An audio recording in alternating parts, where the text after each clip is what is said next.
Hi, welcome back to our Windows Server 2012 course, Part 14. Topic for today is around hypervisor, scaling up and scaling out. Let's have a look at the new improvement. Scaling needs.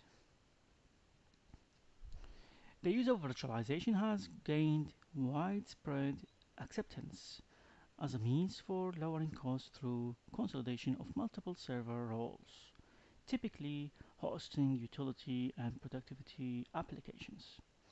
These workloads generally consume comparatively a little in the way of CPU and memory resource and generate only moderate amount of input. To support these workload configuration or configuring virtual machine to use 2 or 4 virtual process a relatively modest amount of memory is sufficient. Hyper-V in 2012 or Hyper-V in Windows Server 2008 R2 support configuration of virtual machine with maximum 4 CPU virtual process and up to 64 GB of memory. However, as a workload demands greater and greater system resource to run this business critical application, highly scalable server continue to expand the limit of processor core count and offer increased system memory capacity. With the current processor providing up to 10 cores and 20 threads per socket, A-socket systems are available to support 160 logical processor and up to 2 TB more of memory. As multi-core processors continue to evolve with increasing core count, these high-end servers push the boundaries of scale support for operating systems and virtualized hosts. Requirement: one or more installation of Windows Server 2012 with Hyper-V role installed. Hyper-V requires server that is capable of running Hyper-V.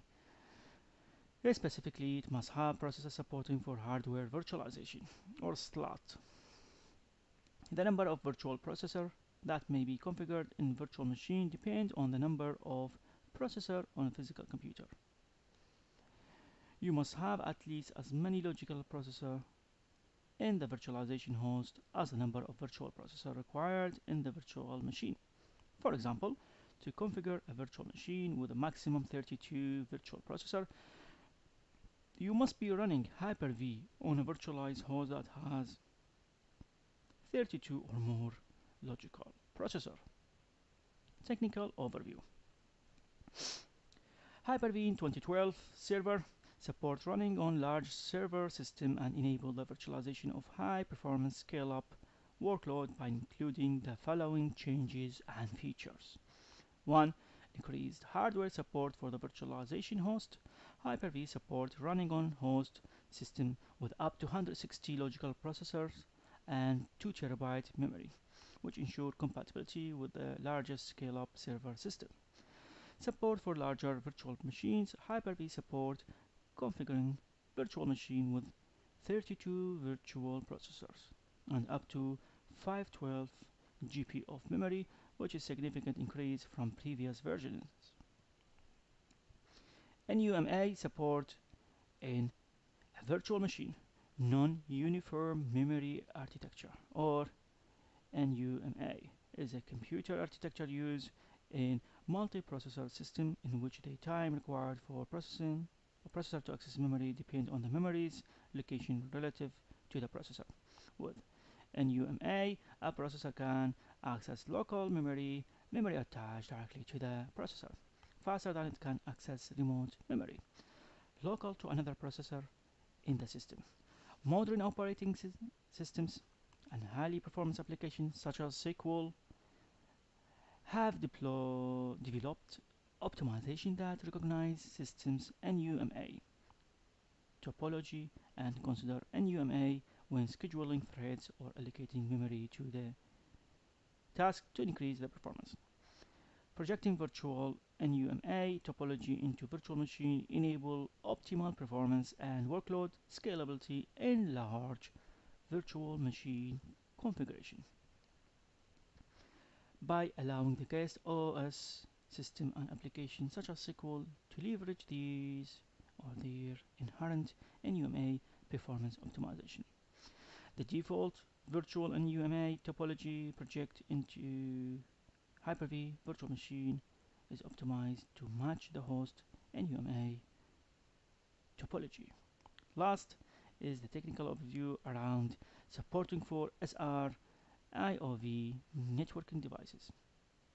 Single root input virtualization SR IOV is a standard introduced by the PCI SIG.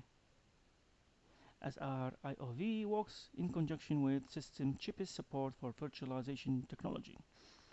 A host system will support SR IOV, for example, Intel VD, including chip's support for interrupt and DMA remapping and proper firmware support to enable and describe the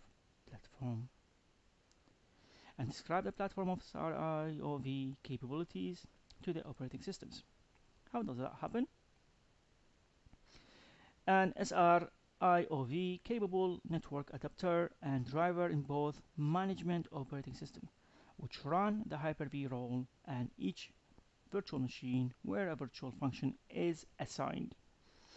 This provides remapping of interrupts and DMA and allows SR IOV capable device to be assigned directly to the virtual machine.